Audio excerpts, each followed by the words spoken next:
17살 한국인 평범한 소녀 김소율. 미국 명문예술고 애셔튼 아츠 하이스쿨.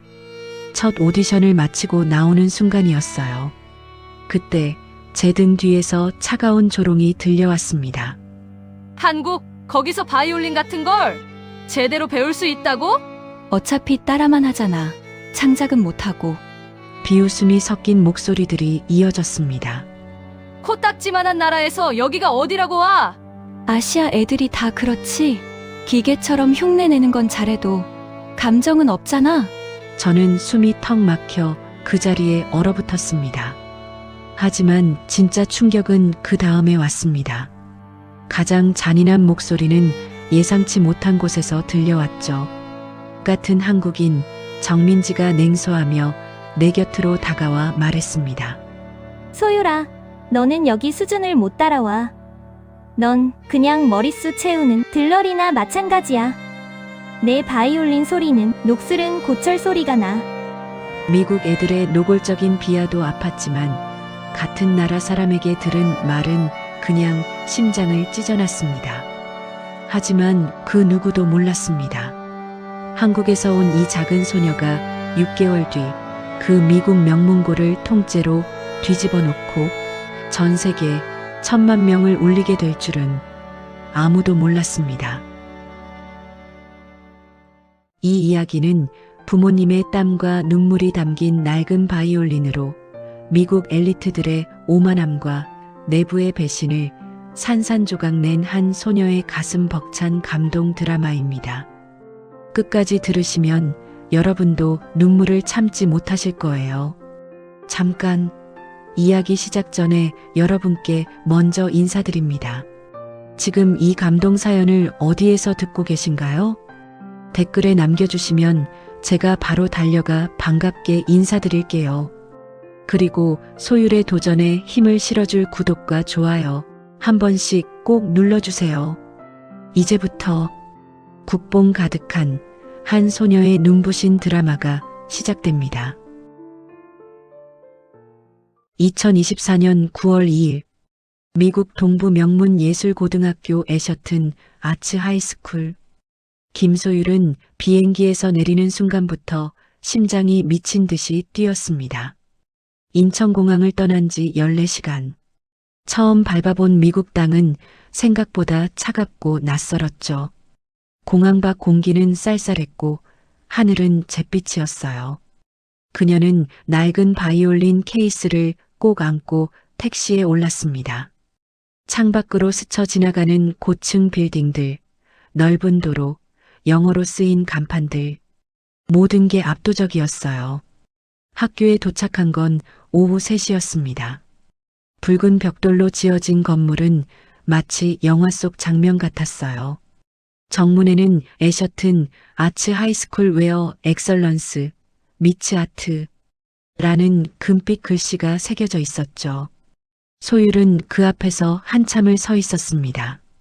가슴이 두근거렸어요. 설렘보다는 두려움이 컸죠. 저 안에는 세계 각국에서 온 천재들이 모여 있을 거예요. 소율 같은 학생이 여기 설 자리가 있을까? 기숙사 짐을 풀고 나서 소율은 바로 첫 오디션에 참석해야 했습니다. 바이올린 전공 반배치 오디션이었죠. 음악실로 가는 복도는 끝없이 길게 느껴졌어요. 벽에는 역대 졸업생들의 사진이 걸려 있었습니다. 줄리어드 합격생, 시카고 심포니 입단, 카네기홀 독주회. 모두가 빛나는 이력들이었죠. 소율은 자신의 이름이 저 벽에 걸릴 수 있을까 생각했지만 곧 고개를 저었어요. 그런 건 꿈도 꾸지 말자. 일단 살아남는 게 먼저야. 오디션실 문을 열자 이미 10명 정도의 학생들이 앉아 있었습니다. 모두 백인이거나 라틴계였어요. 아시아 학생은 소율 혼자뿐이었죠. 그들은 서로 영어로 편하게 대화를 나누고 있었습니다. 누가 어느 콩쿠르에서 1등 했다더라. 누구 부모님이 필하모닉 단원이라더라. 소율은 구석자리에 조용히 앉았어요. 그녀의 바이올린은 중고로 산 거였습니다. 케이스 모서리는 해지고 표면엔 스티커 자국이 남아 있었죠. 옆 학생의 케이스는 명품 브랜드였어요. 소율은 자신의 케이스를 가방으로 가렸습니다. 심사위원 3명이 들어왔습니다. 모두 나이 지긋한 백인 교수들이었죠. 그들은 학생들을 쭉 훑어보며 말했어요. 오늘은 각자 준비한 곡 한 곡씩 연주하세요.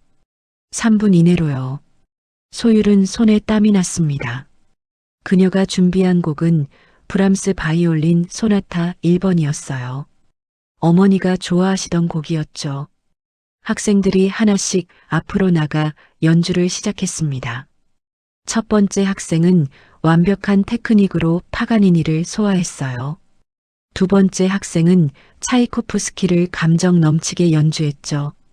소율은 점점 작아지는 기분이었습니다.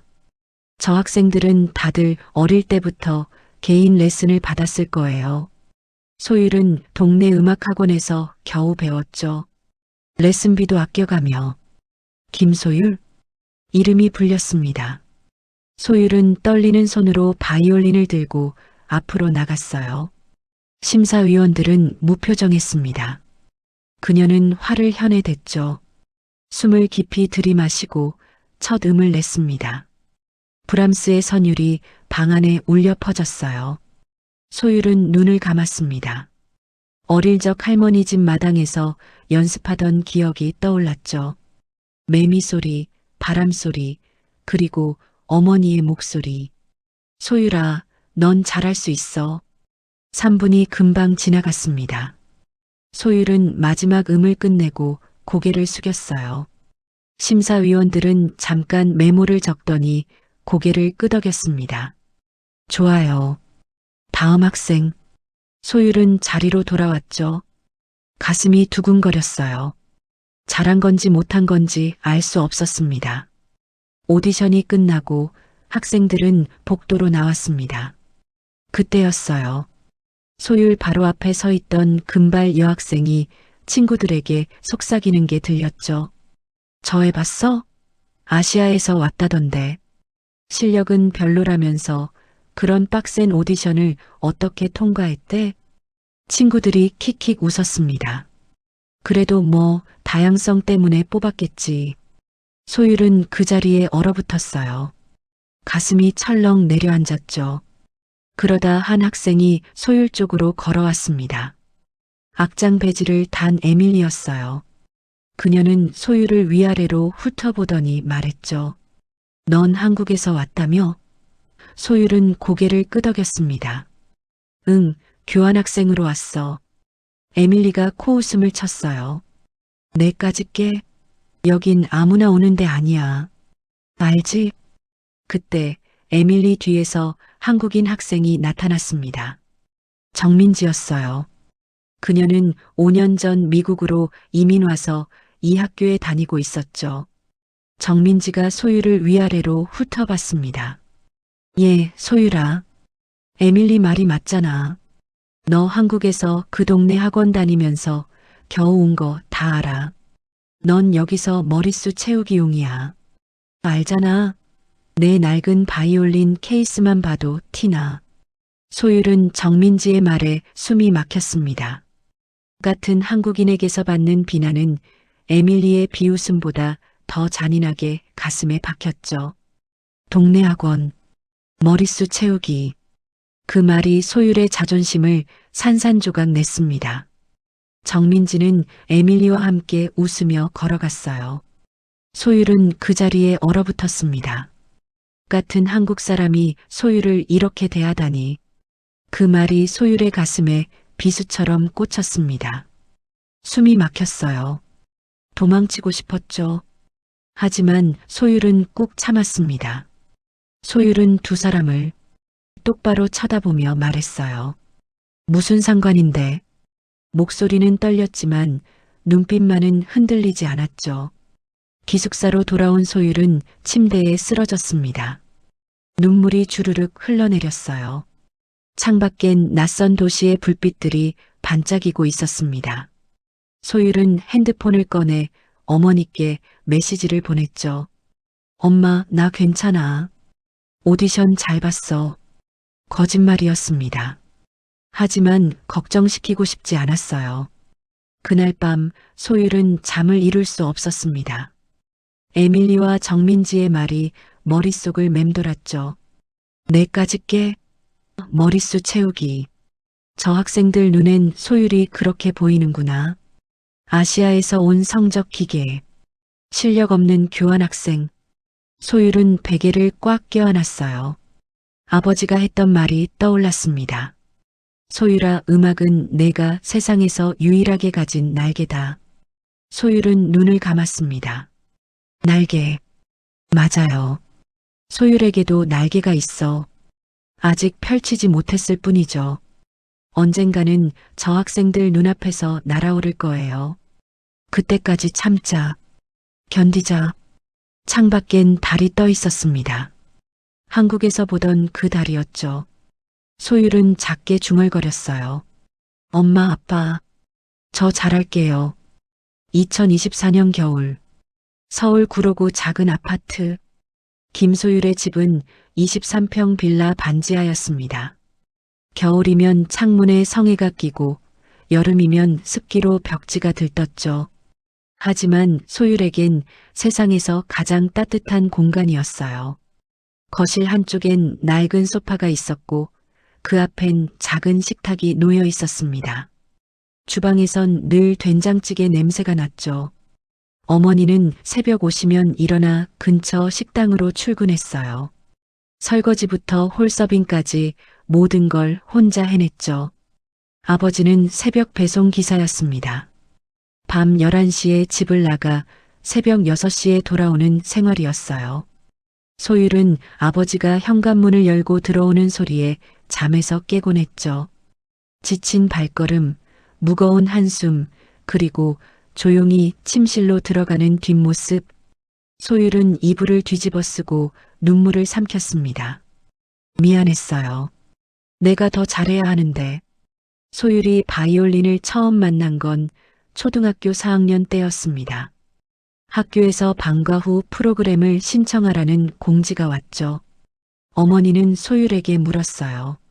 소율아, 뭐 배우고 싶은 거 있어? 소율은 망설였습니다.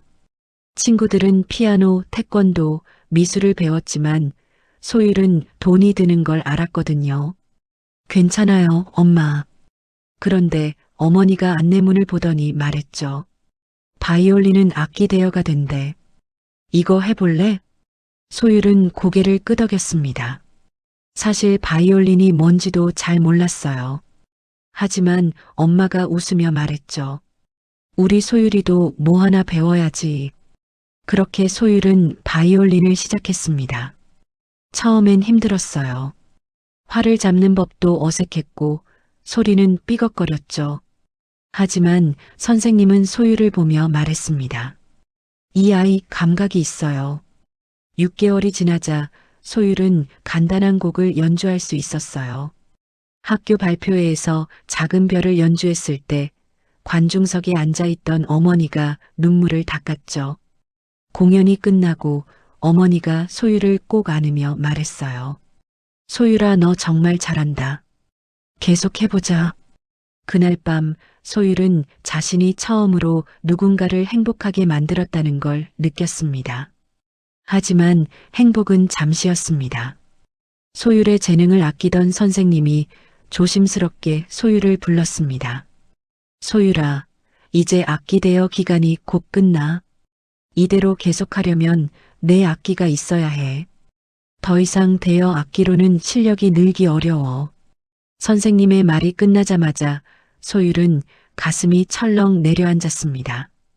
어머니가 계속 해보자고 했지만 소율이 빌려서 쓰던 바이올린을 반납해야 할 시기가 온 것입니다. 차마 어머니께 새 악기를 사달라는 말을 할 수 없었습니다. 며칠 뒤 소율의 생일이 아닌데도 어머니는 새벽같이 나갔다가 커다란 상자 하나를 힘겹게 들고 돌아오셨습니다.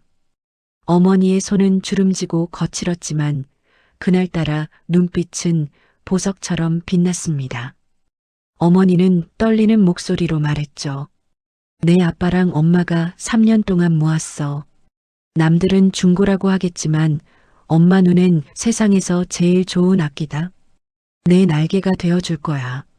상자를 열자 안에 들어있는 바이올린은 딱 봐도 오래된 중고였지만 소율의 눈에는 세상에서 가장 빛나는 악기였습니다. 그날 밤 소율은 새 바이올린을 끌어안고 울었습니다. 그 낡은 나무 악기에서는 어머니의 헌신과 아버지의 땀 냄새가 났습니다. 이것은 단순한 악기가 아니라 부모님의 전부였습니다. 중학교에 올라가자 문제가 생겼습니다. 방과 후 프로그램이 끝났거든요. 더 배우려면 개인 레슨을 받아야 했죠. 하지만 레슨비는 한 달에 40만 원. 소율네 집엔 불가능한 금액이었어요. 소율은 바이올린을 그만둬야 한다고 생각했습니다. 어느 날 그녀는 어머니께 조심스럽게 말했죠. 엄마, 나 바이올린 그만둘까봐. 어머니는 설거지하던 손을 멈췄습니다. 왜? 돈 많이 들잖아요. 어머니는 한참 동안 아무 말이 없었어요. 그러더니 앞치마를 벗으며 말했죠. 소율아, 엄마가 일 더 할게. 넌 계속해. 소율은 고개를 저었습니다. 아니에요, 엄마. 괜찮아요. 하지만 어머니는 단호했어요. 소율아, 엄마는 내가 뭔가를 포기하는 모습 보기 싫어. 넌 할 수 있어. 결국 어머니는 주말에 마트 아르바이트를 추가로 시작했습니다. 소율은 그 모습을 보며 가슴이 찢어지는 것 같았어요. 하지만 동시에 다짐했죠. 절대 포기하지 않겠다고. 엄마의 희생을 헛되게 만들지 않겠다고. 고등학교 1학년 때였습니다. 소율은 전국 청소년 콩쿠르에 나갔어요. 장학금 혜택이 있었거든요. 예선을 통과하고 본선에 올라갔을 때 소율은 믿을 수 없었습니다. 본선 무대에 서는 순간 관객석엔 어머니와 아버지가 앉아 있었어요. 아버지는 새벽 배송을 마치고 바로 달려온 거였죠. 얼굴엔 피곤함이 가득했지만 눈빛만은 반짝였습니다. 소율은 그날 인생 최고의 연주를 했어요. 무대를 내려올 때 눈물이 터졌죠. 결과는 은상이었습니다. 장학금 300만 원과 함께 해외 교환학생 프로그램 추천 기회가 주어졌어요. 담임 선생님이 소율을 불렀죠. 소율아, 미국 명문예술고에서 교환학생을 뽑는데 내가 가보는 게 어때? 소율은 망설였습니다. 미국이라니 너무 먼 이야기 같았어요. 하지만 아버지가 말했죠. 소율아, 음악은 내가 세상에서 유일하게 가진 날개다. 날개는 펼쳐야 해. 그 말이 소율의 마음을 움직였습니다. 2024년 9월 미국 애셔튼 아츠 하이스쿨. 소율은 기숙사 침대에 누워 천장을 바라봤습니다. 에밀리의 말이 계속 맴돌았어요. 내까지 깨? 소율은 핸드폰을 꺼내 어릴 적 사진을 봤죠. 낡은 바이올린을 들고 웃고 있는 자신의 모습. 엄마, 아빠와 함께 찍은 가족 사진. 그 시절로 돌아가고 싶었습니다. 룸메이트 리아가 문을 열고 들어왔어요. 리아는 밝은 성격의 멕시코계 미국인이었죠. 소율, 괜찮아? 소율은 고개를 끄덕였습니다. 응, 괜찮아. 하지만 목소리는 떨렸어요. 리아는 소율 옆에 앉더니 말했죠. 나도 처음엔 여기 적응 못했어. 다들 엄청 잘하잖아. 근데 있잖아. 너만의 색깔이 있으면 돼. 소율은 리아를 봤습니다. 색깔? 리아가 웃었어요. 응. 내가 한국에서 왔다는 게 약점이 아니라 강점이 될 수도 있어. 소율은 그 말이 무슨 뜻인지 잘 몰랐습니다. 하지만 리아의 따뜻한 눈빛에 조금 위로가 됐죠. 다음 날 아침 소율은 학교 게시판 앞에 섰습니다. 거기엔 윈터 콩쿠르 포스터가 붙어 있었어요. 애셔튼 아츠 하이스쿨의 가장 큰 행사였죠. 우수 입상자는 줄리어드 예비학교 추천을 받는다고 써 있었습니다. 소율은 포스터를 한참 바라봤어요. 저 무대에 설 수 있을까? 복도를 걸어가는데 에밀리가 친구들과 함께 다가왔습니다. 소율, 콩쿠르 나갈 거야? 소율은 대답하지 못했어요. 에밀리가 비웃었죠. 너 같은 애들은 그냥 구경만 해. 알지? 친구들이 킥킥거렸습니다. 소율은 주먹을 꽉 쥐었어요. 분했죠. 하지만 아무 말도 할 수 없었습니다. 수업이 끝나고 소율은 연습실로 향했습니다. 그녀는 바이올린을 꺼내 활을 들었어요. 브람스를 연주하기 시작했죠. 음이 울려 퍼지는 순간 소율은 서울의 그 작은 빌라 거실이 떠올랐습니다. 어머니의 된장찌개 냄새, 아버지의 피곤한 미소, 그리고 그들의 따뜻한 목소리. 소율아, 넌 잘할 수 있어. 소율은 눈을 감았습니다. 눈물이 볼을 타고 흘러내렸죠. 그녀는 연주를 멈추지 않았어요. 오히려 더 세게, 더 간절하게 활을 움직였습니다. 이건 나만의 싸움이 아니야. 엄마와 아빠의 희생을 증명하는 싸움이에요. 연습실 창밖으론 해가 지고 있었습니다. 노을이 붉게 물들었죠. 소율은 바이올린을 내려놓고 창밖을 바라봤어요. 여기서 포기하면 끝이야. 하지만 끝까지 해내면 어쩌면 엄마 아빠를 자랑스럽게 만들 수 있을지도 몰라. 그날 밤 소율은 일기를 썼습니다. 에밀리는 내가 아무것도 아니라고 생각해. 어쩌면 맞는 말일지도 몰라. 나는 명문가 출신도 아니고 개인 레슨을 수십 년 받은 것도 아니니까. 하지만 나한테는 그들이 모르는 게 있어. 절실함. 포기할 수 없는 이유. 그게 나를 여기까지 데려왔어. 그리고 앞으로도 그럴 거야. 소율은 일기장을 덮었습니다. 그리고 낡은 바이올린 케이스를 쓰다듬었죠. 이 케이스엔 엄마 아빠의 땀과 눈물이 배어 있어요. 절대 포기할 수 없어. 창밖엔 별이 떠 있었습니다. 한국에서 보던 그 별들이었죠. 소율은 작게 중얼거렸어요. 엄마, 아빠, 조금만 기다려요. 제가 꼭 해낼게요. 녹슨 고철 소리라는 최악의 조롱. 소율은 이 비웃음을 딛고 부모님의 희생이 담긴 낡은 바이올린에서 진짜 소리를 끌어낼 수 있을까요? 2024년 10월 15일 윈터 콩쿠르 공고일 애셔튼 아츠 하이스쿨의 가장 큰 행사가 다가왔습니다. 윈터 콩쿠르. 이 학교에서 1년에 단 한 번 열리는 모든 학생들이 꿈꾸는 무대였죠. 우수 입상자에게는 줄리어드 예비학교 추천장이 주어졌어요. 그건 단순한 상이 아니었습니다. 인생이 바뀌는 기회였죠. 소율은 게시판 앞에 서서 공고문을 읽었습니다. 신청 마감일은 10월 30일. 2주 후였어요. 가슴이 두근거렸습니다. 나갈 수 있을까? 아니, 나가야 해. 이게 내가 증명할 수 있는 유일한 기회야. 그날 오후 소율은 담임 선생님 미스터 하워드를 찾아갔습니다. 그는 60대의 백인 남성으로 30년간 이 학교에서 바이올린을 가르쳐온 베테랑이었죠. 소율은 조심스럽게 문을 두드렸어요. 선생님, 들어가도 될까요? 하워드 선생님은 안경 너머로 소율을 봤습니다. 소율, 무슨 일이니? 소율은 숨을 깊이 들이마셨어요. 저 윈터 콩쿠르에 나가고 싶습니다. 하워드 선생님의 표정이 굳어졌습니다. 그는 펜을 내려놓고 한숨을 쉬었죠. 소율, 앉아봐. 소율은 의자에 앉았습니다. 심장이 빠르게 뛰었어요. 하워드 선생님은 안경을 벗고 말했습니다. 소율, 넌 분명 재능이 있어. 하지만 윈터 콩쿠르는 다른 레벨이야. 이 학교 최고의 학생들이 나가는 무대거든. 소율은 입술을 깨물었습니다.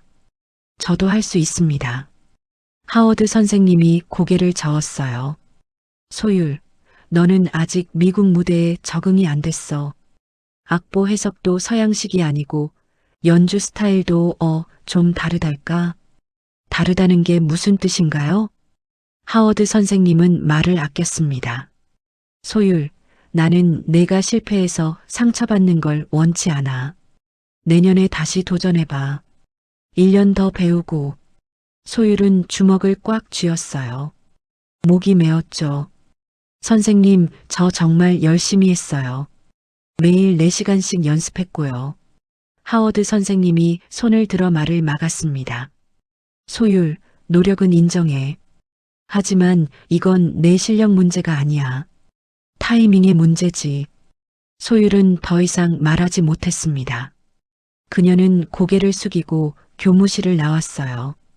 복도는 텅 비어 있었죠. 소율은 벽에 기대서서 눈물을 참았습니다. 타이밍의 문제? 그게 무슨 뜻이에요?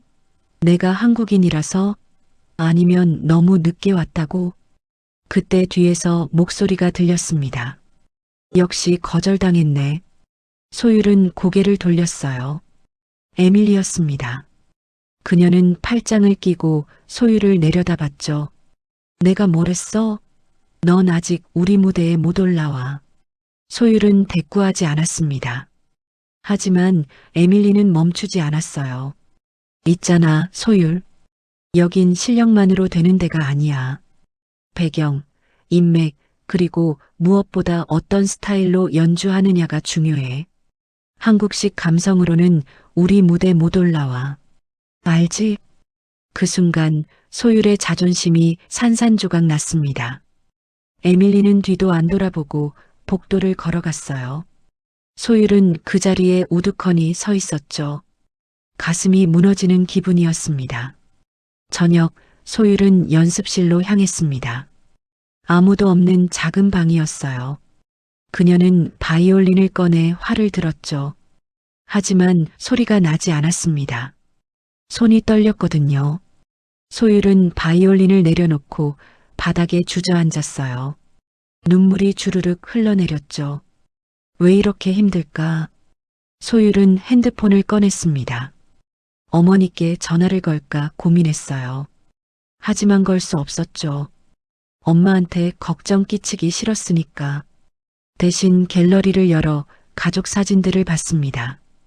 어릴 적 할머니 댁에서 찍은 사진. 매미가 울던 여름날 마당에서 바이올린을 연습하던 모습. 아버지가 카메라를 들고 웃고 계셨죠. 소율아, 넌 잘할 수 있어. 소율은 사진을 보며 생각했습니다. 엄마 아빠는 나를 위해 모든 걸 희생했어. 주말 아르바이트, 새벽 배송, 레슨비를 모으느라 외식 한 번 못하고. 그런데 나는 뭐 하는 거지? 포기하려고? 소율은 눈물을 닦았습니다. 아니야. 절대 포기 못해.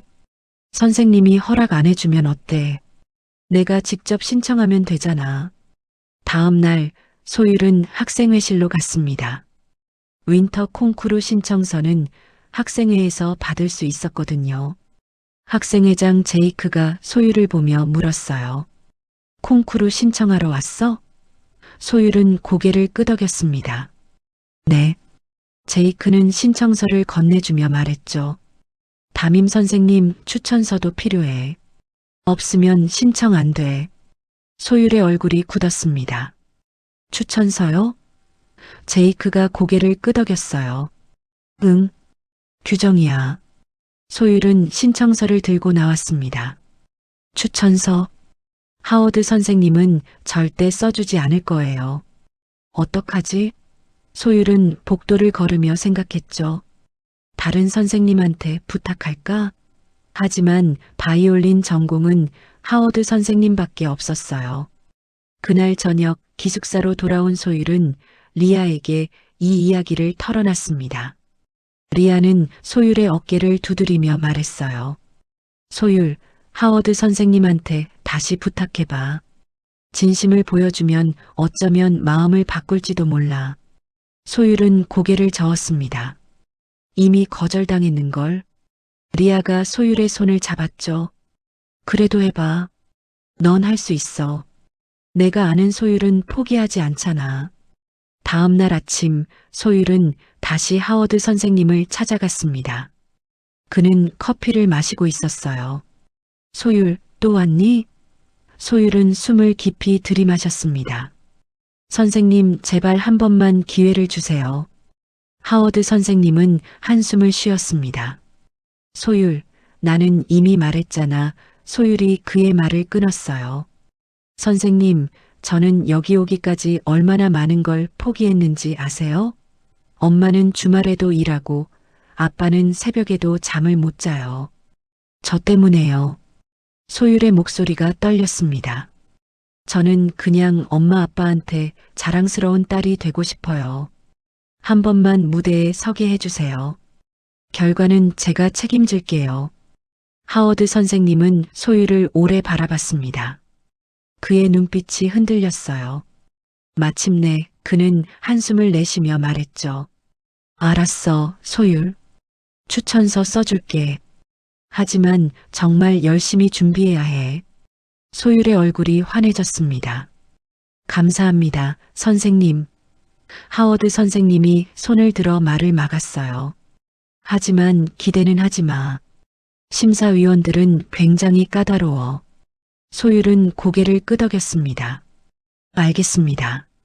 그녀는 교무실을 나오며 주먹을 불끈 쥐었어요. 해냈어. 일단 기회는 잡았어. 하지만 소율은 몰랐습니다. 진짜 싸움은 이제부터라는 걸. 그리고 에밀리가 그녀를 어떻게 무너뜨리려 하는지도요. 과연 소율은 이 불공정한 싸움에서 살아남을 수 있을까요? 여러분이라면 이런 상황에서 어떻게 하시겠어요? 2024년 11월 3일 콩쿠르 3주 전 소율은 수업이 끝나고 연습실에서 하루 9시간씩 연습했습니다. 손가락엔 물집이 잡혔고 어깨는 뻐근했죠. 하지만 멈춘 수 없었어요. 브람스, 차이코프스키, 멘델스존, 서양 클래식의 대가들을 완벽하게 소화하려 했습니다. 하지만 뭔가 계속 부족한 기분이었어요. 어느 날 밤 소율은 연습을 마치고 기숙사로 돌아왔습니다. 몸은 지쳤지만 마음은 더 무거웠죠. 리아가 침대에 누워 핸드폰을 보고 있었어요. 소율, 이것 봐. 리아가 핸드폰 화면을 소율에게 보여줬습니다. 그건 BTS의 유엔 연설 영상이었습니다. RM이 영어로 또박또박 말하고 있었죠. No matter who you are, where you're from, your skin color, your gender identity, just speak yourself. 당신이 누구든 어디서 왔든 피부색이 무엇이든 성 정체성이 어떻든 간에 그냥 당신 자신을 말하세요. 소율은 그 영상을 멍하니 바라봤습니다. RM의 눈빛이 강렬했어요. 그는 세계 무대에서 당당하게 한국어 이름을 부르며 자신의 이야기를 했죠. Find your name and find your voice. 당신의 이름을 찾고 당신의 목소리를 찾으세요. 소율의 가슴이 뛰기 시작했습니다. 그 순간 번개에 맞은 것처럼 깨달았어요. 소율은 왜 계속 그들의 방식으로만 연주하려 했을까? 왜 자신 안의 소리를 숨기려 했을까? 소율은 리아에게 물었습니다. 리아, 나는 왜 한국인이라는 게 약점이라고 생각했을까? 리아가 소율의 손을 잡았어요. 그건 약점이 아니야. 그게 바로 너만의 무기야. 그날 밤 소율은 잠을 이룰 수 없었습니다. 그녀는 핸드폰을 꺼내 오래된 영상들을 찾기 시작했어요. 어릴 적 할머니 댁에서 찍은 영상들, 장독대가 놓인 마당, 풀벌레 소리, 매미 울음, 바람에 흔들리는 나뭇잎, 그리고 할머니가 부르던 아리랑. 소율은 이어폰을 끼고 그 소리들을 들었습니다. 눈물이 흘러내렸어요. 이거였어. 소율이 잊고 있던 소리. 소율 안에 있던 한국의 정서. 다음 날 아침 소율은 도서관으로 달려갔습니다. 그녀는 한국 전통음악에 관한 자료들을 찾기 시작했죠. 판소리, 아리랑, 민요. 그 안에 담긴 한과 흥의 정서. 소율은 그 선율들을 악보에 옮겨 적었어요. 그리고 결심했습니다. 소율은 한국의 선율을 담은 자작곡으로 승부하겠어.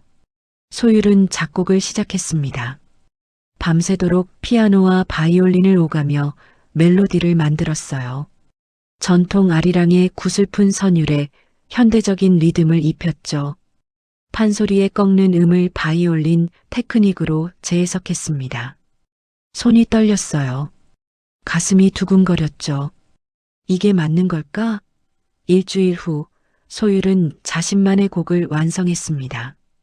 제목은 고향의 노래. 그녀는 연습실에서 홀로 그 곡을 연주해 봤어요. 첫 음이 울려 퍼지는 순간 소율은 울컥했습니다. 이거야. 이게 바로 소율의 소리야. 하지만 문제가 생겼습니다. 콩쿠르 규정집을 다시 읽어보니 이런 문구가 있었어요. 전통음악을 편곡한 곡은 심사 대상에서 제외될 수 있습니다. 소율의 얼굴이 창백해졌죠. 이건 뭐야? 소율은 하워드 선생님을 찾아갔습니다. 선생님, 이 규정이 무슨 뜻인가요? 하워드 선생님이 규정집을 보더니 한숨을 쉬었어요. 소율, 이건 클래식 콩쿠르니까 정통 클래식만 인정된다는 뜻이야. 하지만 저는 클래식 기법으로 작곡했어요. 단지 멜로디에 한국 정서를 담았을 뿐이에요. 하워드 선생님이 고개를 저었습니다. 소율, 심사위원들은 그렇게 생각하지 않을 거야. 위험해. 소율은 주먹을 꽉 쥐었어요. 선생님, 저는 이 곡으로 하고 싶어요. BTS도 세계 무대에서 한국어로 노래했잖아요. 저도 제 언어로 말하고 싶어요. 하워드 선생님은 소율을 오래 바라봤습니다. 그는 결국 한숨을 쉬며 말했죠. 알았어. 하지만 거절당할 각오는 해. 소율은 고개를 끄덕였습니다. 감사합니다, 선생님. 그날부터 소율은 미친 듯이 연습했습니다. 하루 10시간씩 손가락에서 피가 났지만 멈추지 않았어요. 이 곡은 소율만의 것이 아니야. 엄마 아빠의 것이고 한국의 것이야. 어느 날 저녁 소율은 연습실에서 고향의 노래를 연습하고 있었습니다. 문이 열렸어요. 에밀리였습니다. 에밀리가 팔짱을 끼며 말했어요. 뭐야, 이 이상한 소리는? 한국 민요라도 연주하는 거야? 그때 에밀리 뒤에서 정민지가 들어왔습니다. 정민지는 차갑게 웃었죠. 야, 소율아. 너 진짜 미쳤니? 그게 무슨 노래야? 한국 드라마 PPL 찍으러 온 줄 알았네. 여긴 애셔튼 아치야. 촌스럽게 민요 따위 연주하지 마. 내가 한국을 대표하는 것도 아니잖아. 소율은 연주를 멈췄습니다. 정민지가 계속 말했어요. 나 같은 경우는 완전히 미국식으로 적응했거든. 그래서 여기서 인정받는 거야. 너처럼 한국 냄새 풀풀 나게 하면 누가 봐줘? 에밀리가 비웃었죠. 소율, 내가 아무리 발버둥 쳐도 소용없어. 심사위원들은 정통 클래식만 인정해. 내 그 이상한 곡은 탈락이야. 소율은 에밀리보다 정민지의 말에 더 큰 분노를 느꼈습니다. 촌스럽다. 민요 따위. 한국 냄새. 가장 한국적인 얼굴을 가진 사람이 한국적인 것을 부정하다니. 소율은 두 사람을 똑바로 쳐다봤습니다. 에밀리, 민지야. 너희는 모를 거야. 이 곡에 담긴 의미를. 정민지가 코웃음을 쳤죠. 의미? 콩쿠르에서 의미가 무슨 소용이야. 소율이 바이올린을 내려놓고 말했습니다. 나는 너희처럼 되고 싶지 않아. 너희는 기술은 완벽할지 몰라. 하지만 너희 연주엔 영혼이 없어. 그리고 민지야, 넌 내 뿌리를 부끄러워하잖아. 그게 제일 슬픈 거야. 정민지의 얼굴이 굳었습니다. 뭐라고? 소율이 미소 지었어요. 나는 내가 한국인이라는 게 자랑스러워. 그게 나를 특별하게 만들어. 너는 그걸 모르겠지. 정민지는 아무 말도 하지 못하고 연습실을 나갔습니다. 에밀리도 따라 나갔죠. 소율은 다시 바이올린을 들었어요. 손이 떨렸지만 마음만은 확고했죠. 콩쿠르 일주일 전 소율은 어머니께 전화를 걸었습니다. 엄마, 나 곧 큰 무대에서. 어머니가 기뻐하며 물었어요. 정말? 우리 소율이 대단하다. 소율은 눈물을 참으며 말했습니다. 엄마, 나 한국 노래로 연주할 거야. 할머니가 부르시던 아리랑처럼. 어머니가 잠시 침묵했어요. 그러더니 떨리는 목소리로 말했죠. 소율아, 엄마는 내가 자랑스러워. 내 마음대로 해. 소율은 전화를 끊고 창밖을 바라봤습니다. 달이 떠 있었어요. 엄마, 나 잘할 수 있을 것 같아. 2024년 11월 25일, 윈터 콩쿠르 당일. 강당은 사람들로 가득 찼습니다. 학생들, 학부모들, 그리고 심사위원 5명. 모두가 이 학교 최고의 인재들을 보기 위해 모였죠. 무대 뒤에서 소율은 떨리는 손으로 바이올린을 조율했어요. 심장이 터질 것 같았습니다. 그때였습니다. 에밀리가 소율의 악보가 놓인 테이블로 다가왔어요. 소율, 긴장되지? 나도 그래. 에밀리가 웃으며 말했죠. 소율은 고개를 끄덕였습니다. 조금. 에밀리는 잠깐 소율 옆에 섰다가 자기 차례를 기다리러 갔어요. 10분 후 소율이 악보를 펼쳤을 때 이상한 점을 발견했습니다. 2페이지와 3페이지 사이에 커피 얼룩이 번져 있었어요. 음표가 지워진 부분도 있었죠. 소율은 당황했습니다. 분명 아까까지만 해도 깨끗했는데. 소율은 얼른 에밀리 쪽을 봤어요. 에밀리는 태연하게 자기 바이올린을 점검하고 있었죠. 소율은 깨달았습니다. 저 애가 일부러. 하지만 시간이 없었어요. 소율은 악보를 다시 훑어봤습니다. 다행히 곡은 거의 외웠던 상태였어요. 괜찮아. 악보 없이도 할 수 있어. 에밀리가 소율 옆을 지나가며 속삭였습니다. 잘하라고는 안 할게. 어차피 넌 규정 위반으로 탈락할 테니까. 소율은 주먹을 꽉 쥐었어요. 하지만 대꾸하지 않았죠. 사회자가 무대에 올라 말했습니다. 다음 연주자는 17번 김소율입니다. 관중석에서 박수가 터져 나왔어요. 소율은 무대로 걸어나갔습니다. 조명이 눈부셨죠. 관중석의 수많은 얼굴들. 소율은 그들을 바라봤어요.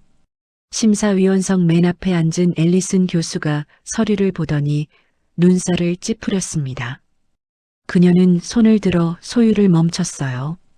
잠깐만요. 이 곡 제목이 뭐죠? 소율이 대답했습니다. 고향의 노래입니다. 앨리슨 교수가 다른 심사위원들과 속삭이더니 말했죠. 이건 자작곡인가요? 소율이 고개를 끄덕였어요. 네, 맞습니다. 앨리슨 교수가 서류를 다시 봤습니다. 여기 규정에 보면 전통음악 편곡곡은 심사 제외라고 되어 있는데요. 관중석이 웅성거렸어요. 소율은 침착하게 말했습니다. 교수님, 이건 편곡이 아닙니다. 제가 직접 작곡한 창작곡입니다. 앨리슨 교수가 고개를 가로저었어요. 하지만 한국 전통 선율을 사용했다면서요? 소율이 한 걸음 앞으로 나섰습니다. 교수님, 베토벤도 독일 민요를 사용했고 브람스도 헝가리 춤곡을 썼습니다. 그들의 곡도 편곡인가요? 관중석이 조용해졌습니다. 앨리슨 교수는 할 말을 잃었죠. 다른 심사위원이 끼어들었어요. 학생, 그건 다른 문제야. 규정은 규정이고. 소율의 눈에 눈물이 맺혔습니다. 하지만 그녀는 목소리를 높였어요. 저는 여러분에게 인정받으러 온 게 아닙니다. 제 목소리를 들려주러 왔어요. 제가 누구인지, 어디서 왔는지 말하러 왔습니다. 심사위원들이 서로 눈빛을 교환했습니다. 관중석에서 누군가가 박수를 치기 시작했어요. 그리고 점점 더 많은 사람들이 박수에 동참했죠. 결국 앨리슨 교수가 한숨을 쉬며 말했습니다.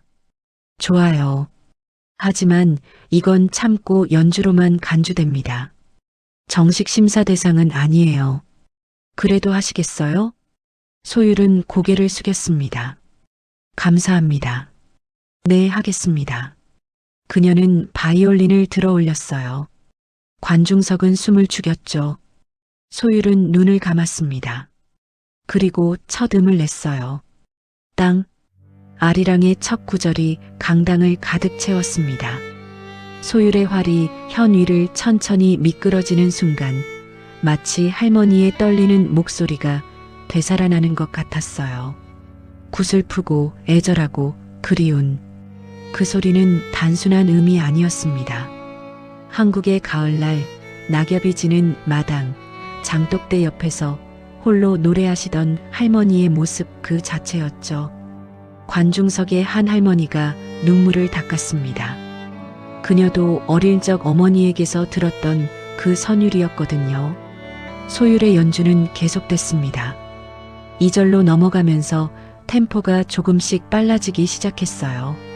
한에서 흥으로 변해가는 순간이었죠. 활의 움직임이 격렬해졌습니다. 현을 긋는 순간 마치 겨울바람이 강당을 스쳐 지나가는 것 같았어요. 차갑지만 생명력 넘치는 그 바람 속에서 누군가가 울고 웃고 춤추는 소리가 들렸습니다. 심사위원 중 한 명이 펜을 놓았습니다. 그는 그냥 듣기 시작했어요. 채점이고 뭐고 필요 없었죠. 이건 음악이 아니었습니다. 이건 영혼의 외침이었어요. 소율의 활이 더 빠르게 움직였습니다. 이제 판소리에 꺾는 음이 들어갔어요. 바이올린으로는 거의 불가능한 테크닉이었죠. 하지만 소율은 해냈습니다. 목이 매는 듯한 소리, 통곡하는 듯한 선율, 그리고 다시 일어서는 힘찬 리듬. 에밀리는 무대 뒤에서 그 소리를 들으며 얼어붙었습니다. 입이 벌어졌어요. 저건 뭐지? 저렇게 연주할 수 있는 거야? 클라이막스였습니다. 소율의 온몸이 음악과 하나가 됐어요. 활은 미친 듯이 춤췄고 소율의 몸도 리듬에 맞춰 흔들렸죠. 그녀의 얼굴엔 땀이 흘렀지만 표정은 황홀했습니다. 이 순간만큼은 그녀가 세상의 중심이었어요. 마지막 소율은 활을 천천히 들어 올렸습니다. 그리고 마지막 음을 길게 끌었어요. 그 소리가 점점 작아지다가 완전히 사라졌습니다. 침묵. 1초, 2초, 3초, 그리고 쾅! 우레와 같은 박수가 터져 나왔습니다. 관중들이 일어섰어요. 스탠딩 오베이션이었죠. 브라보, 브라보. 소리가 강당을 가득 채웠습니다. 소율은 믿을 수 없었습니다. 눈물이 주르륵 흘러내렸어요. 그녀는 깊게 인사했죠. 앨리슨 교수가 일어나 말했습니다. 목소리가 떨리고 있었어요. 이건 단순한 연주가 아닙니다. 이 학생은 자기 나라의 영혼을 담아냈어요. 저는 지금 심사위원이 아니라 그냥 한 사람의 청중으로서 감동받았습니다. 다른 심사위원이 고개를 끄덕이며 말했죠. 저는 처음으로 음악으로 한국을 느꼈습니다. 이건 기술이 아니에요. 이건 예술입니다. 세 번째 심사위원이 눈물을 닦으며 말했어요. 규정? 그런 건 중요하지 않아요. 이 아이는 우리에게 음악이 뭔지 다시 가르쳐 줬어요. 관중석의 박수는 멈추지 않았습니다. 소율은 무대에서 내려왔어요.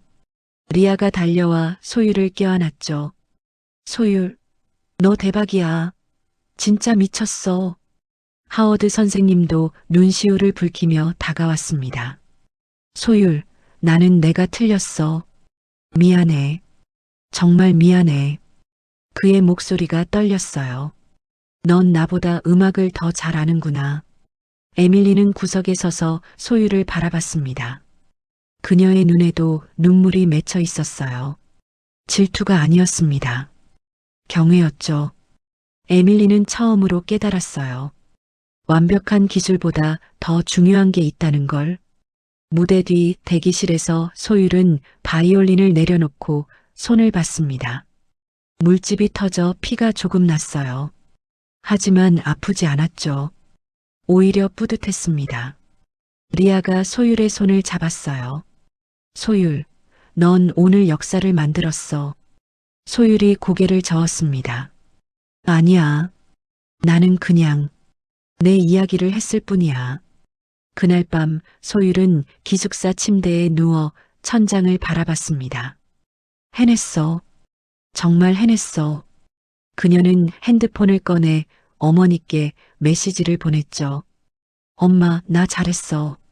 정말 잘했어. 엄마 아빠가 자랑스러워 하실 것 같아. 2024년 11월 26일. 콩쿠르 다음 날. 아침 일찍 소율은 학교 게시판 앞에 섰습니다. 콩쿠르 결과 발표가 붙어 있었어요. 사람들이 우르르 몰려들었죠. 소율은 떨리는 마음으로 게시판을 봤습니다. 1위 김소율, 고향의 노래. 심사위원 만장일치 선정. 특별상 최우수 작곡상 동시 수상. 소율은 눈을 의심했습니다. 1위? 만장일치? 옆에 있던 학생들이 수군댔어요. 진짜 한국애가 1등한 거야? 대박, 어제 연주 소름 돋았어. 나 진짜 울었어. 음악 들으면서 운 건 처음이야. 그때 에밀리가 다가왔습니다. 그녀는 3위였어요. 에밀리는 소율을 보더니 잠시 말을 잃었죠. 그러더니 조용히 말했습니다. 소율, 축하해. 목소리가 진심으로 들렸어요. 소율은 깜짝 놀랐어요. 에밀리? 에밀리가 한숨을 쉬며 말했습니다. 미안해, 소율. 내가 내 악보에 커피를 쏟았어. 그리고 내가 규정 위반으로 탈락하기를 바랐어. 소율은 에밀리를 바라봤습니다. 에밀리가 계속 말했어요. 나는 항상 1등이었어. 완벽한 기술, 완벽한 연주. 그게 전부라고 생각했어. 근데 어제 너를 보고 깨달았어. 난 그냥 로봇처럼 연주했던 거야. 너처럼 영혼을 담아본 적이 없었어. 에밀리의 눈에 눈물이 맺혔습니다. 너는 우리 기준을 깬 게 아니야. 우리에게 진짜 음악이 뭔지 보여준 거야. 고마워. 소율은 에밀리의 손을 잡았습니다. 에밀리, 너도 충분히 잘해. 단지 방법이 달랐을 뿐이야. 에밀리가 눈물을 닦으며 웃었죠. 넌 정말 착해. 내가 그렇게 모질게 굴었는데도. 두 사람은 잠시 침묵했습니다. 그리고 에밀리가 말했어요. 소율, 내가 너한테 배우고 싶어. 어떻게 하면 그렇게 진심으로 연주할 수 있는지. 수업 시간 다른 학생들이 소율에게 다가와 말을 걸었습니다. 소율, 어떻게 그렇게 연주할 수 있어? 한국 음악 정말 아름답더라. 더 들려줄 수 있어? 나도 내 나라 음악을 그렇게 표현하고 싶어. 점심시간 리아가 소율을 끌고 식당으로 갔습니다. 소율, 너 지금 학교 전체에서 난리야. 식당에 들어서자 학생들이 일제히 소율을 쳐다봤어요. 그리고 박수를 치기 시작했죠. 테이블을 두드리는 소리, 환호성, 소율 하고 외치는 목소리. 소율은 얼굴이 빨개졌습니다. 한 학생이 다가와 말했어요. 소율, 나 어제 내 연주 듣고 인생이 바뀌었어. 난 그동안 남들이 정해준 기준에만 맞추려 했거든. 근데 넌 내 자신이 되는 걸 보여줬어. 또 다른 학생이 말했죠. 소율, 나 멕시코에서 왔는데 우리 할머니가 부르시던 노래가 있어. 그걸로 작곡해보고 싶어졌어. 너 덕분에. 소율은 눈물이 날 것 같았습니다. 자신의 연주가 이렇게 많은 사람들에게 영향을 줄 줄은 몰랐어요. 오후 수업이 끝나고 하워드 선생님이 소율을 불렀습니다. 소율, 줄리어드에서 연락이 왔어. 내 연주 영상을 보고 싶다고 하더라. 그리고 하워드 선생님이 잠시 멈췄어요. 그들이 내게 전액 장학금을 제안했어. 소율의 눈이 커졌어요. 줄리어드요? 전액 장학금을? 하워드 선생님이 웃었죠. 그래. 내가 해냈어, 소율. 넌 이 학교 역사상 처음으로 1학년 교환학생으로 줄리어드 장학금을 받은 학생이야. 소율은 선생님을 껴안았습니다. 감사합니다, 선생님. 선생님이 믿어주셔서. 하워드 선생님이 소율의 어깨를 두드렸어요. 아니야, 소율. 내가 한 건 아무것도 없어. 다 내 힘이야. 그날 저녁 소율은 연습실에 혼자 앉아 있었습니다. 창밖으로 석양이 지고 있었어요. 그녀는 바이올린을 들고 다시 한번 고향의 노래를 연주했습니다. 이번엔 떨리지 않았어요. 당당했죠. 이제 이 곡은 그녀만의 것이 아니었습니다.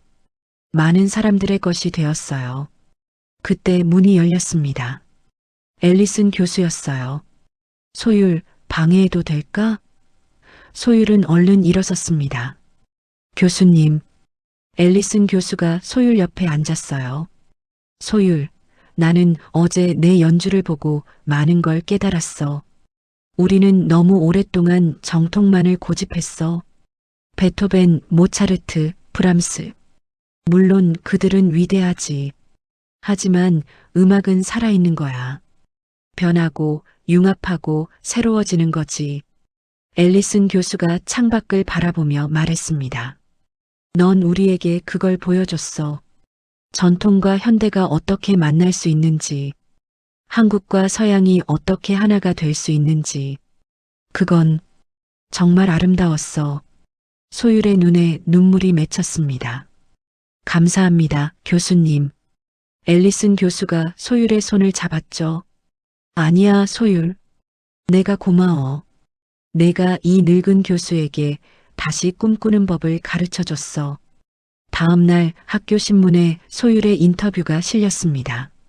제목은 이랬어요. 한국 소녀가 애셔튼의 벽을 부수다 마이너스 진짜 음악은 국경이 없다. 기사는 소율의 이야기를 담고 있었죠. 가난한 가정, 부모님의 희생, 차별을 이겨낸 용기, 그리고 자기 자신을 믿는 법. 그 기사를 본 한 음악 선생님이 소율의 연주 영상을 자신의 SNS에 올렸습니다. 캡션은 이랬어요. This is what happens when you stop trying to fit in and start being yourself. 남들에게 맞추려 애쓰는 걸 멈추고 진짜 자신이 되기 시작할 때 그런 변화가 찾아오는 겁니다. 그리고 그 영상은 바이럴이 되기 시작했습니다. 2024년 11월 26일 콩쿠르 다음 날 저녁 소율은 기숙사에서 숙제를 하고 있었습니다. 핸드폰이 한번 진동했어요. 카카오톡이었죠. 한국 친구였습니다. 소율아, 너 지금 유튜브 봤어? 소율은 고개를 갸우뚱했어요. 무슨 소리지? 그녀는 유튜브를 켰습니다. 검색창에 자기 이름을 쳤죠. 쿵. 심장이 멈추는 것 같았습니다. 첫 번째 영상 제목이 보였어요. Asian girl breaks American elitism with Korean violin. 아시아 소녀가 한국 바이올린으로 미국 엘리트주의를 깨부수다. 조회수 732만. 업로드 시간 18시간 전. 소율은 믿을 수 없었습니다. 어떻게? 누가? 그녀는 영상을 클릭했어요. 콩쿠르 당일 누군가가 핸드폰으로 찍은 영상이었습니다. 화질은 좋지 않았지만 소율의 연주는 선명했죠. 영상을 올린 사람은 학교 음악 선생님 중 한 명이었어요. 캡션은 이렇게 써 있었습니다. This 17-year-old Korean exchange student was told she wasn't ready. For the American stage, she proved them all wrong. This is what courage sounds like. 27세 한국 교환학생은 미국 무대에 설 준비가 안 됐다는 말을 들었습니다. 그녀는 그들 모두가 틀렸음을 증명했어요. 이것이 바로 용기의 소리입니다. 소율은 댓글창을 내렸습니다. 댓글이 5만 개가 넘었어요. 핸드폰이 미친 듯이 울리기 시작했습니다.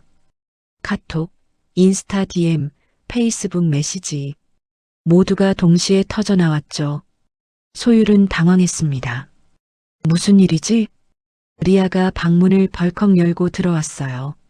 소율, 너 지금 난리 났어. 진짜 난리.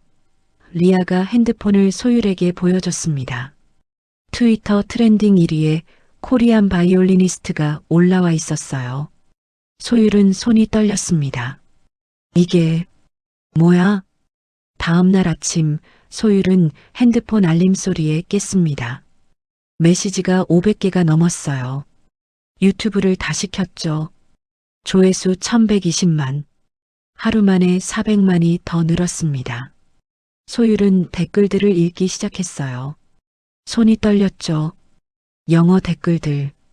I'm crying. I don't even know Korean, but I felt every note. 울고 있어요. 한국어는 모르지만 모든 음표를 느꼈어요. This is what happens when you stop trying to fit in and start being yourself. 남들에게 맞추려 하지 않고 자기 자신이 될 때 일어나는 일이에요. After BTS, this is the most Korean thing that touched my soul. BTS 이후로 내 영혼을 가장 한국적으로 울린 거예요. The way she stood up to the judges, queen behavior. 심사위원들한테 맞서는 모습. 완전 여왕님이야. I'm a professional violinist and I've never heard anything like this. 저는 프로 바이올리니스트인데 이런 연주는 처음 들어봤어요. Who's cutting onions here? 누가 여기서 양파 써는 거야? 한국 댓글들. 진짜 소름 돋았어요. 아리랑이 이렇게 아름다울 줄 몰랐어요. 17살이 이런 깨달음을. 대한민국 국민으로서 자랑스럽습니다. 저도 모르게 눈물이 나네요. 이게 진짜 국뽕이죠. 부모님이 얼마나 자랑스러우실까요, 유유. 가장 한국적인 것이 가장 세계적이라는 말이 딱 맞네요. 소율은 핸드폰을 내려놓았습니다. 눈물이 주르륵 흘러내렸어요. 세상 사람들이 자신의 음악을 듣고 있다니. 수업에 가는 길, 복도에서 모든 학생들이 소율을 쳐다봤습니다. 저기 소율이다. 영상 봤어? 대박이야. 누군가가 소율에게 달려와 사인을 요청했어요. 소율, 내 노트에 사인해 줄래? 소율은 어리둥절했습니다. 이틀 전만 해도 무시당하던 자신이 이제는 학교의 스타가 됐어요. 그 다음 날 조회수는 더욱 폭발했습니다. 1500만을 넘어서고 있었죠. 영상은 이제 한국을 넘어 전 세계로 퍼져나갔습니다. 일본, 중국, 유럽, 남미. 각국 언어로 자막이 달린 버전들이 생겨났어요. 한국 뉴스에서 소율의 이야기를 다뤘습니다. KBS 뉴스 앵커가 말했어요. 미국 명문 음악학교에서 한국 학생이 전통 선율로 1위를 차지해 화제입니다. 17세 김소율 양의 연주 영상이 전 세계적으로 1500만 뷰를 돌파했는데요. 함께 보시겠습니다. 영상이 나가자 한국 전역이 들썩였습니다. 포털 사이트 실시간 검색어 1위에 김소율이 올랐어요. 2위는 고향의 노래, 3위는 한국 바이올린. 해외 언론도 움직이기 시작했습니다. BBC Korean teen breaks classical music barriers with traditional melody.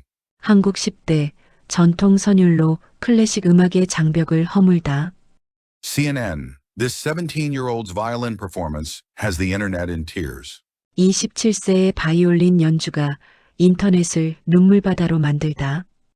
The Guardian, how one Korean student challenged Western classical music elitism. 한 한국 학생이 서양 클래식 음악 엘리트주의에 도전한 방법. 소율은 이 모든 걸 보며 믿을 수 없었습니다.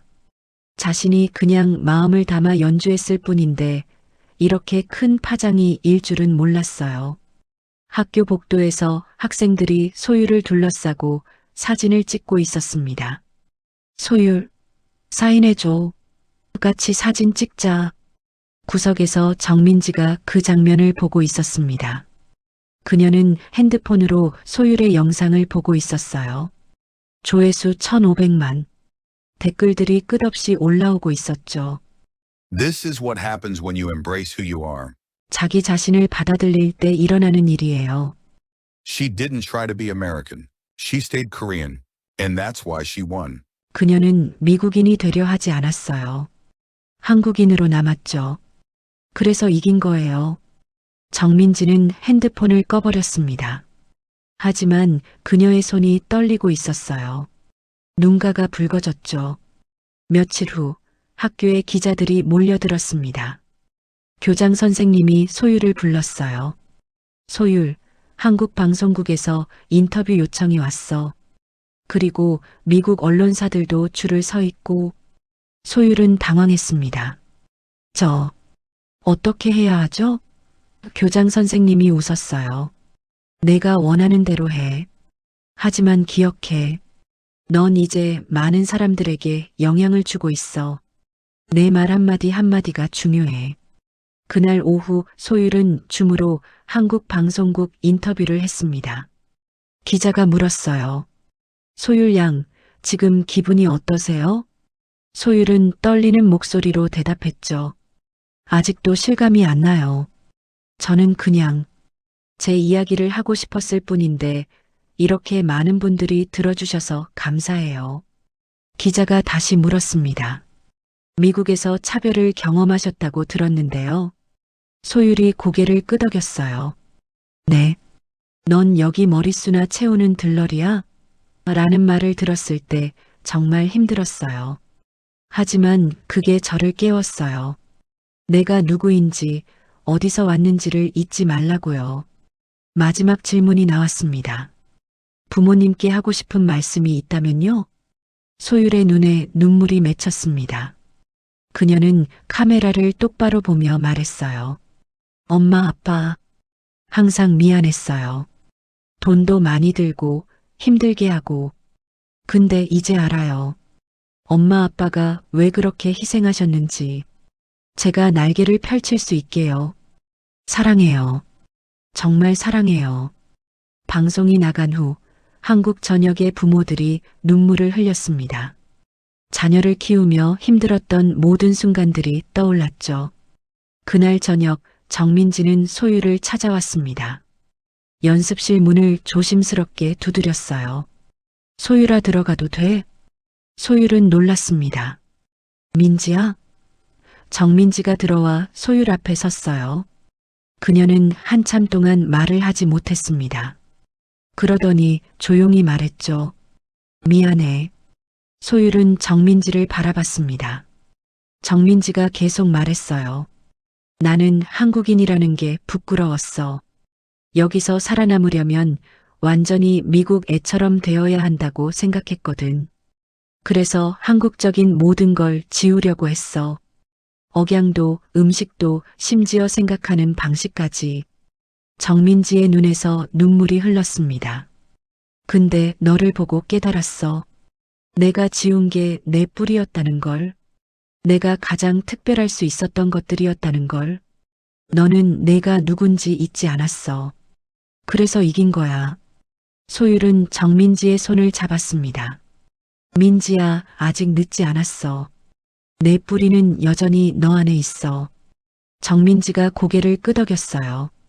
고마워, 소율아. 그리고 정말 미안해. 내가 너한테 정말 못됐었잖아. 소율이 웃었습니다. 괜찮아. 넌 지금 용기 내서 왔잖아. 그게 더 중요해. 두 사람은 잠시 침묵했습니다. 그리고 정민지가 물었어요. 소율아, 나도 나만의 소리를 찾을 수 있을까? 소율이 바이올린을 들며 말했죠. 당연하지. 민지야, 내 안에도 이야기가 있어. 5년 동안 여기서 살아온 이야기. 한국과 미국 사이에서 방황한 이야기. 그게 내 음악이 될 수 있어. 정민지가 눈물을 닦으며 웃었습니다. 그럴 수 있을까? 소율이 고개를 끄덕였어요. 할 수 있어. 나도 했잖아. 그날 밤 소율은 창밖을 바라봤습니다. 별들이 반짝이고 있었어요. 1,500만 명. 그 숫자가 실감나지 않았죠. 하지만 소율은 알았습니다. 이건 단순한 조회수가 아니에요. 이건 소율의 이야기에 공감한 1500만 개의 마음이야. 소율은 바이올린을 들고 조용히 연주를 시작했습니다. 고향의 노래를. 창문 너머로 선율이 흘러나갔어요. 2025년 1월 10일. 인천공항 도착. 비행기가 인천공항에 착륙하는 순간 소율의 눈에서 눈물이 흘렀습니다. 5개월 만에 돌아온 한국이었어요. 창밖으로 보이는 서울의 불빛들, 한글로 쓰인 간판들, 모든 게 눈부셨죠. 입국장 문을 열자 깜짝 놀랄 일이 벌어졌습니다. 수십 명의 사람들이 환영 피켓을 들고 서 있었어요. 김소율 환영합니다. 대한민국의 자랑, 고향의 노래가 세계를 울렸다. 소율은 얼떨떨했죠. 저 사람들은 누구지? 그리고 그 뒤에 어머니와 아버지가 서 계셨습니다. 어머니는 눈물을 흘리며 달려왔어요. 소율아. 소율은 어머니의 품에 안겼습니다. 엄마 품에서 고향의 냄새가 났어요. 된장찌개, 빨래 비누, 그리고 엄마만의 따뜻한 향기. 아버지도 다가와 소율의 어깨를 꼭 안았죠. 수고했다, 우리 딸. 정말 수고했어. 아버지의 목소리가 떨렸어요. 그때 한 어린 소녀가 소율에게 다가왔습니다. 아마 7살쯤 되어 보였어요. 소녀는 작은 꽃다발을 들고 소율을 올려다봤죠. 언니, 저도 바이올린 배울래요. 소율은 무릎을 꿇고 소녀의 눈높이에 맞췄습니다. 정말? 내 이름이 뭐야? 소녀가 수줍게 대답했어요. 지우요. 소율이 꽃다발을 받으며 말했죠. 지우야, 음악은 정말 아름다운 거야. 언니처럼 내 마음을 담아서 연주하면 세상이 너를 들어줄 거야. 소녀의 어머니가 다가와 말했습니다. 소율 씨, 저희 딸이 영상 보고 바이올린 하고 싶다고 매일 졸라요. 덕분에 아이가 꿈을 갖게 됐어요.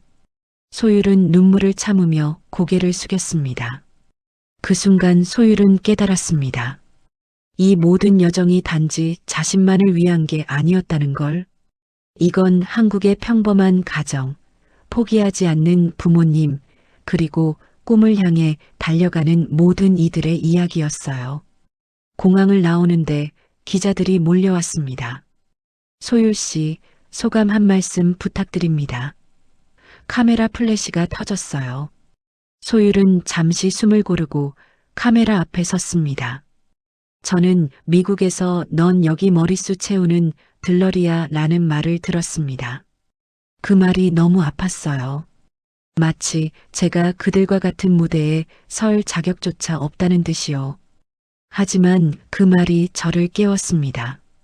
내가 누구인지, 어디서 왔는지를 잊지 말라고요. 소율의 목소리가 떨렸습니다. 저는 한국인이라는 게 약점이라고 생각했어요. 하지만 아니었습니다. 그게 저의 가장 큰 강점이었어요. 할머니가 부르시던 아리랑, 어머니의 된장찌개 냄새, 아버지의 따뜻한 말 한마디, 그게 다 제 음악이 됐습니다. 카메라 플래시가 더 많이 터졌습니다. 소율은 계속 말했어요. BTS 선배님들이 말씀하셨잖아요. 스피크 이어셀프라고. 저도 그렇게 했습니다. 제 목소리로 말했어요. 그리고 세상이 들어줬습니다. 기자가 물었습니다. 소율 씨의 성공이 한국 사회에 어떤 의미가 있다고 생각하세요? 소율이 잠시 생각하더니 대답했어요. 저는 특별한 사람이 아니에요. 반지하에 살았고 부모님은 새벽부터 일하셨고 저는 중고 바이올린으로 연습했어요. 하지만 저는 포기하지 않았어요. 그리고 제 뿌리를 부끄러워하지 않았죠. 이게 다른 분들께도 희망이 되길 바랍니다. 여러분도 할 수 있어요. 집으로 돌아오는 길, 택시 안에서 소율은 창밖을 바라봤습니다. 익숙한 서울거리, 한강, 남산타워. 모든 게 반가웠어요. 아버지가 말했죠. 소율아, 배고프지? 엄마가 내가 좋아하는 된장찌개 끓여놨어. 집 앞에 도착했을 때 소율은 눈물이 났습니다. 23평 빌라 반지하. 여전히 낡고 작았지만 세상에서 가장 따뜻한 곳이었어요. 현관문을 열자 된장찌개 냄새가 났죠. 저녁 식사를 하며 가족은 소율의 이야기를 들었습니다. 에밀리 이야기, 하워드 선생님 이야기, BTS 영상 이야기. 어머니는 계속 눈물을 닦았고 아버지는 조용히 미소 지었어요. 식사 후 소율은 자신의 방에 들어갔습니다. 책상 위엔 어릴 적 상장들이 놓여 있었어요. 초등학교 때 받은 바이올린 상, 중학교 콩쿠르 은상, 그리고 지금 미국에서 받은 1등 트로피. 소율은 창문을 열었습니다. 겨울 공기가 차가웠어요. 하늘엔 별이 총총했죠. 소율은 바이올린을 꺼내 고향의 노래를 연주하기 시작했습니다. 창문 너머로 선율이 흘러나갔어요. 복도를 지나가던 이웃 할머니가 걸음을 멈췄습니다. 어머, 이 소리 소율이가 돌아왔구나. 아래층 아주머니도 창문을 열고 들었어요. 와, 진짜 소율이 맞네. TV에서 본 그 연주야.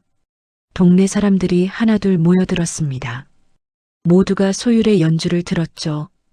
어떤 이는 눈물을 닦았고 어떤 이는 가만히 눈을 감았어요. 그 순간 소율의 음악은 단순한 소리가 아니었습니다. 공감이었고 위로였고 희망이었죠. 연주가 끝나자 밖에서 박수 소리가 들렸습니다. 소율은 창문 밖을 내다봤어요.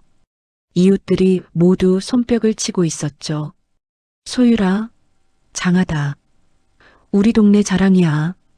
소율은 손을 흔들며 웃었습니다. 2025년 1월 15일 한방송국 인터뷰. 소율은 한국의 유명 예능 프로그램에 출연했습니다. 진행자가 물었어요. 소율 씨, 미국에서 가장 힘들었던 순간은 언제였나요? 소율이 잠시 생각하더니 말했습니다. 선생님이 제게 아직 미국 무대에 안 맞다고 했을 때요. 그때 전 제가 한국인이라는 게 부끄러웠어요. 하지만 지금은 달라요. 제가 한국인이라는 게 자랑스러워요. 진행자가 눈물을 닦으며 물었습니다. 부모님께 하고 싶은 말이 있나요? 소율이 카메라를 향해 말했어요. 엄마, 아빠, 저 이제 날개를 펼쳤어요. 그리고 그 날개는 엄마, 아빠가 만들어주신 거예요. 평생 갚을 수 없을 만큼 감사해요. 스튜디오가 조용해졌습니다. 진행자도 스태프도 모두 눈물을 닦고 있었어요. 그 방송이 나간 후 한국 사회에 변화가 일기 시작했습니다. 전통 음악에 대한 관심이 폭발적으로 늘었어요. 국악학원 등록률이 300% 증가했고 젊은 음악가들이 국악과 현대음악을 융합하는 시도를 하기 시작했죠. 한 유명 작곡가가 인터뷰에서 말했습니다. 김소율 양이 우리에게 가르쳐 준 건 단순히 음악 기법이 아닙니다. 우리의 뿌리를 자랑스러워하는 법이에요. 온라인 커뮤니티엔 이런 댓글들이 달렸어요. 아, 진짜 눈물 나네요. 저도 부모님께 효도해야겠어요. 이게 진짜 국뽕이지. 가슴이 뜨거워진다. 17살에 이런 깨달음을 얻다니. 대단해요. 가장 한국적인 게 가장 세계적이라는 말이 딱 맞네요. 소율이 같은 친구들이 많아지면 대한민국 미래는 밝다. 우리 딸도 소율이처럼 자기 정체성을 자랑스러워하는 사람이 되면 좋겠어요. 2025년 2월 14일 서울예술이전당 특별공연. 소율은 귀국 후 첫 공연을 가졌습니다. 예술이전당 콘서트홀. 2,000석이 매진됐어요. 관객들은 소율을 보기 위해 전국에서 모였죠. 무대 뒤에서 소율은 떨리는 손으로 바이올린을 잡았습니다. 어머니와 아버지가 와서 소율을 안아줬어요. 소율아, 긴장하지 마. 넌 잘할 수 있어. 무대에 오르자 우레와 같은 박수가 터졌습니다. 소율은 관객석을 바라봤어요. 수많은 얼굴들. 그리고 그 안에는 어릴 적 바이올린 선생님도, 중학교 친구들도, 동네 이웃들도, 그리고 공항에서 만났던 그 어린 소녀 지우도 있었죠. 소율은 마이크를 잡고 말했습니다. 안녕하세요. 김소율입니다. 박수가 또 터졌어요. 오늘 저는 여러분께 하나의 이야기를 들려드리려고 합니다. 평범한 한국 소녀가 어떻게 세계를 울렸는지에 대한 이야기요. 소율은 바이올린을 들었습니다. 그리고 고향의 노래를 연주하기 시작했어요. 첫 음이 울려 퍼지는 순간 홀 전체가 숨을 죽였습니다. 아리랑의 구슬픈 선율, 활이 현을 스치는 순간마다 할머니의 떨리는 목소리가 되살아났어요. 장독대 앞에서 낙엽지는 마당에서 홀로 노래하시던 그 목소리. 관객석 앞줄에 앉은 한 할머니가 눈을 감았습니다. 70년 전 어머니가 부르시던 그 노래였어요. 할머니의 눈에서 눈물이 흘렀죠. 소율의 연주는 계속됐습니다. 템포가 빨라지면서 슬픔이 기쁨으로 바뀌기 시작했어요. 현을 긋는 순간 마치 봄바람이 홀을 스쳐 지나가는 것 같았습니다. 겨울을 이겨낸 생명의 바람. 그 바람 속에서 꽃이 피고 새가 울고 사람들이 웃었어요. 클라이막스에서 소율의 온몸이 음악과 하나가 됐습니다. 그녀는 더 이상 17살 소녀가 아니었어요. 그녀는 한국의 역사였고, 어머니들의 눈물이었고, 아버지들의 땀이었고, 아이들의 꿈이었습니다. 마지막 음이 사라지는 순간 홀은 침묵했습니다. 그리고 폭풍 같은 박수가 터져 나왔습니다.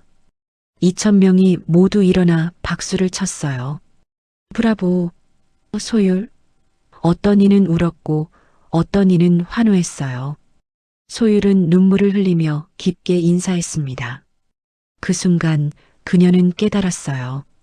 음악은 국경을 넘고 세대를 넘고 모든 경계를 넘는다는 걸. 공연이 끝나고 소율은 무대 뒤에서 부모님을 만났습니다. 어머니는 울고 계셨고 아버지는 소율을 꼭 안았어요. 소율아, 아빠는 내가 정말 자랑스럽다. 세상에서 제일 자랑스러워.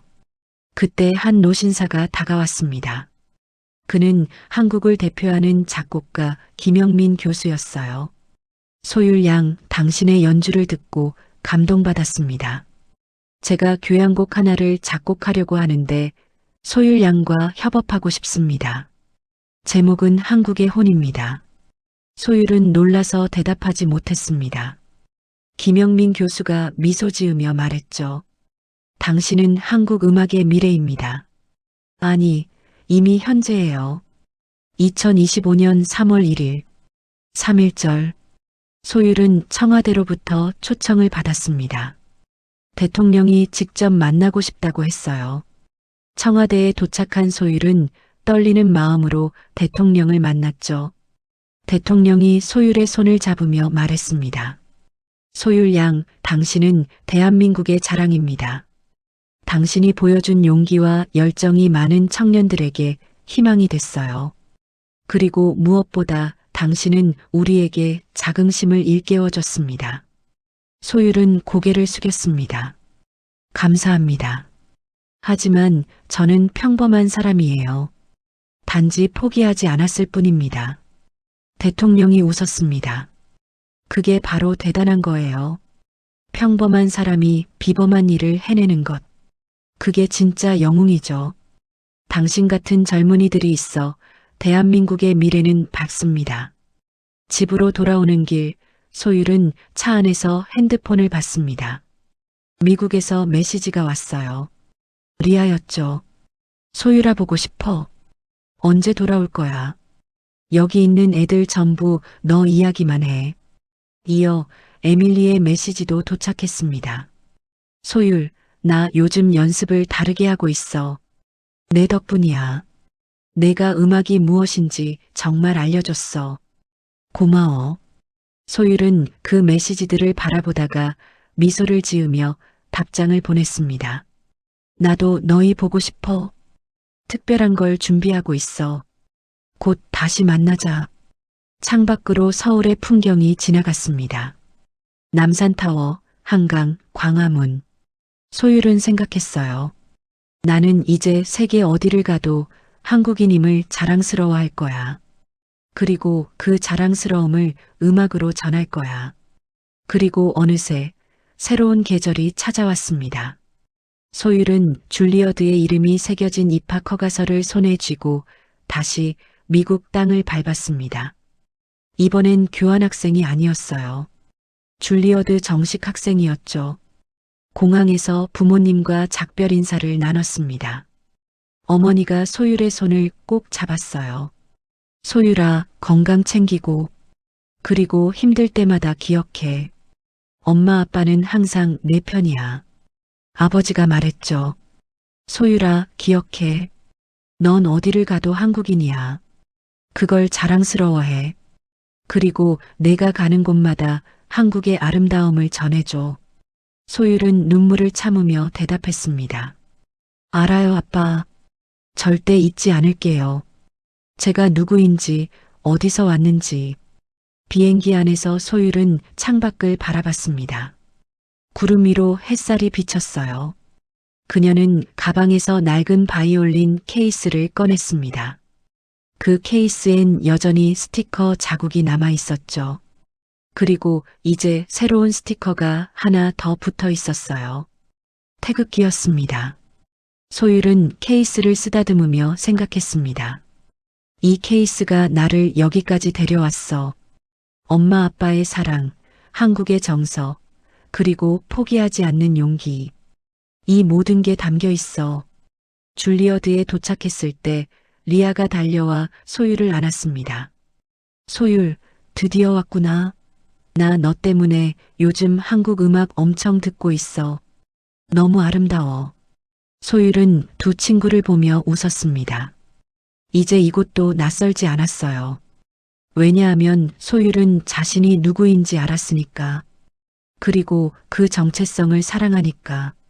그날 밤 소율은 기숙사 방에서 일기를 썼습니다. 1년 전 나는 넌 머릿수만 채우는 들러리라는 말을 들었다. 그 말이 나를 무너뜨릴 줄 알았다. 하지만 그 말은 나를 깨웠다. 나는 더 이상 남들의 기준에 맞추려 하지 않는다. 나는 나만의 소리를 낸다. 그리고 그 소리는 세상을 울린다. 가장 한국적인 것이 가장 세계적이라는 말. 그게 진짜라는 걸 나는 증명했다. 그리고 앞으로도 계속 증명할 것이다. 엄마, 아빠, 사랑해요. 그리고 지켜봐 주세요. 딸이 세계 무대에서 한국의 아름다움을 노래할 테니까. 그리고 언젠가 한국으로 돌아가서 더 많은 아이들에게 말해줄 거예요. 너희들도 할 수 있다고. 너희의 뿌리를 자랑스러워하라고. 그게 너희의 가장 큰 무기라고. 소율은 일기장을 덮고 창밖을 바라봤습니다. 뉴욕의 야경이 반짝였어요. 하지만 소율의 마음속엔 서울의 그 작은 빌라, 된장찌개 냄새, 그리고 부모님의 따뜻한 미소가 있었죠. 소율은 바이올린을 들었습니다. 그리고 조용히 연주를 시작했어요. 고향의 노래를. 창문 너머로 선율이 흘러나갔습니다. 그 소리를 듣고 복도를 지나가던 학생들이 멈췄어요. 저 소리 뭐지? 소율이다. 또 그 곡이야.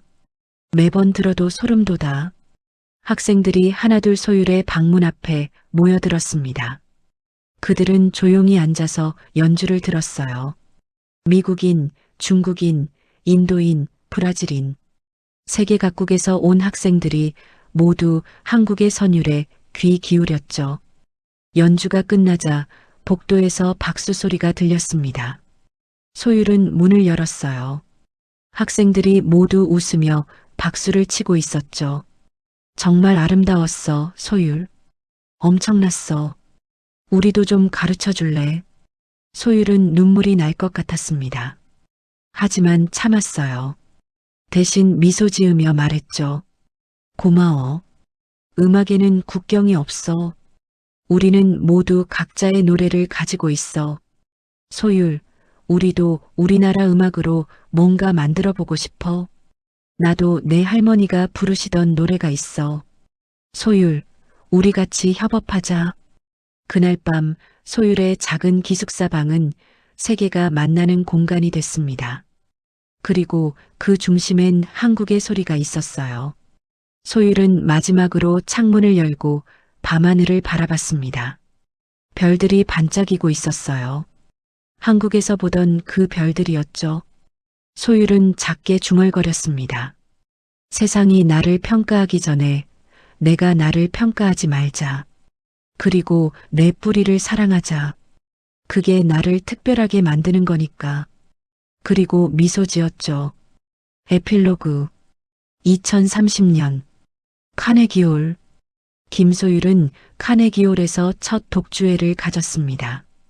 그녀가 연주한 곡은 한국 교향시 1번 아리랑에서 K-팝까지 전통 아리랑으로 시작해서 현대 K-팝의 리듬으로 끝나는 3시간짜리 대작이었죠. 전 세계 언론이 주목했고 공연은 석 달 전에 매진됐어요. 관객석엔 BTS 멤버들도 앉아 있었습니다. 공연이 끝나자 10분간 스탠딩 오베이션이 이어졌습니다. 뉴욕타임스는 이렇게 썼죠. 김소율은 한국 음악을 연주한 것이 아니라 한국이라는 나라를 세계의 마음속에 연주해 넣었다. 공연 후 한 기자가 물었습니다.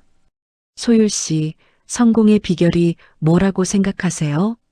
소율이 대답했습니다. 저는 성공하려고 한 적이 없어요. 단지 제 목소리로 말하려 했을 뿐이에요. 그리고 그 목소리는 한국에서 왔습니다. 그게 전부예요. 그날 밤 소율은 무대 뒤에서 부모님과 영상통화를 했습니다. 어머니와 아버지는 눈물을 흘리고 계셨어요. 소율아, 아빠는 내가 자랑스럽다. 내가 세계에 한국을 알려줘서. 그리고 무엇보다 내가 너 자신을 사랑하는 사람이 돼서. 소율도 눈물을 닦으며 말했습니다. 엄마, 아빠. 저는 엄마, 아빠 덕분에 여기까지 왔어요. 이 모든 건 엄마, 아빠의 것이에요. 그리고 한국의 것이에요. 전화를 끊고 소율은 창밖을 바라봤습니다. 뉴욕의 밤하늘에 별이 떠 있었어요. 한국에서 보던 그 별들이었죠. 소율은 바이올린을 들고 마지막으로 한 번 더 연주했습니다. 고향의 노래를. 그 선율은 창문을 넘어 뉴욕의 밤거리로 퍼져나갔어요. 그리고 그 소리는 말하고 있었습니다. 가장 한국적인 것이 가장 세계적이다. 그리고 가장 나다운 것이 가장 아름답다. 여러분, 오늘도 소율의 이야기를 함께 해주셔서 감사합니다. 소율의 여정은 우리에게 조용히 묻습니다. 당신은 지금 당신만의 목소리를 내고 있나요? 세상은 우리에게 남들과 같아지라고 말하지만 진짜 울림은 언제나 나만의 색에서 시작됩니다. 당신이 걸어온 길, 부모님이 지켜준 시간들 모두가 당신이라는 한 사람을 아름답게 만드는 힘입니다. 혹시 오늘 누군가의 말에 상처받았나요? 괜찮습니다. 당신의 내일은 지금보다 더 단단해질 테니까요. 이 이야기가 마음에 닿았다면 구독과 좋아요 부탁드립니다. 그리고 댓글로 여러분의 고향의 소리는 무엇인지 들려주세요. 당신의 이야기는 누군가에게 또 다른 희망이 될 수 있습니다. 지금까지 인생 별책 부록이었습니다. 감사합니다.